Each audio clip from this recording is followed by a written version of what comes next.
It was a lecture about the building of the old campus of AUC and the history of that building in Tahrir, and taking it through the different stages of building and the development of the area and the different usages of the structures and the style it was built in. It was built in a Mamluk revival style, which was incorporating elements from the Mamluk period into the architecture of modern buildings.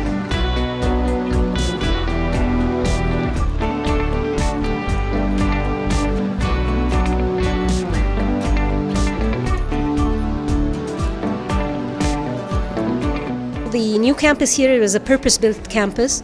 The other one was an in-town urban development, which was changed functions and usages according to the occupants of the building.